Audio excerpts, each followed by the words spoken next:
Anxiety is not a flaw in your character. It is not a weakness, and it is not something that needs to be fixed. Anxiety is the mind trying to control a future that does not exist.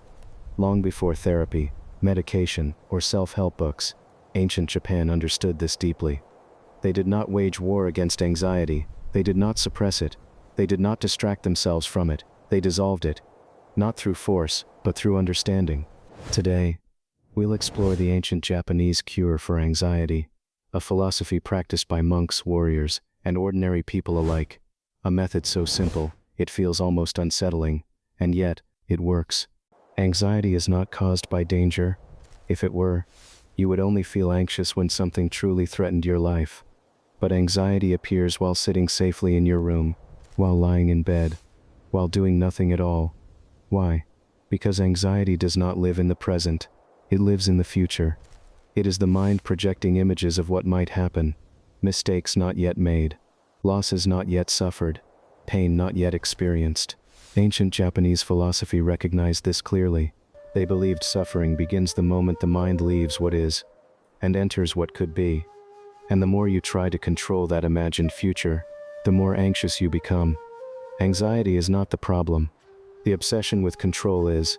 The ancient Japanese had a word that held the cure. Arugamama. It means to accept reality exactly as it is. Not how you want it to be, not how it should be, but how it actually is, right now. This does not mean giving up. It means removing resistance. The Japanese understood something most people never realize. What you fight, you strengthen. What you accept, you weaken.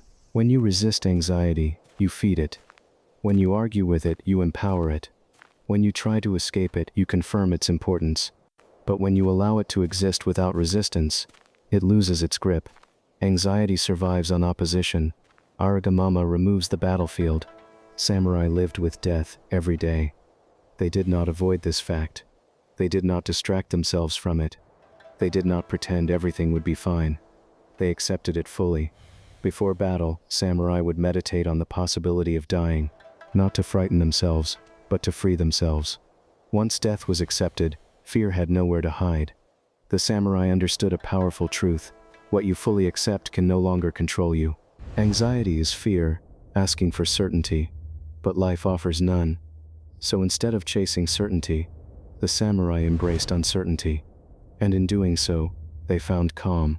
The ancient Japanese cure for anxiety is not complicated. There is no mantra, no visualization, no affirmation, only presence. Here is the practice. Sit still. Not perfectly, not rigidly, just still enough to stop running. Breathe naturally. Do not slow the breath, do not deepen it, just let it be. When anxiety appears, do nothing. Do not label it, do not judge it, do not try to relax it away. Let it exist.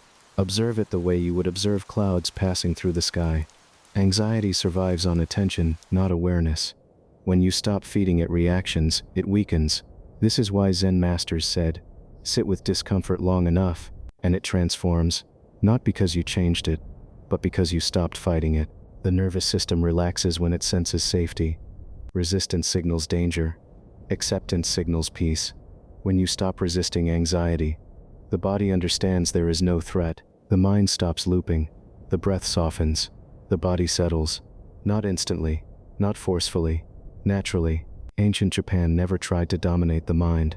They listened to it, and in listening, the mind quieted itself. Anxiety is not your enemy. It is a message, asking you to return to the present. Ancient Japan did not silence the mind. They allowed it to speak, and then let it go. You do not need to become fearless. You only need to stop resisting fear. Return to stillness. The mind will follow.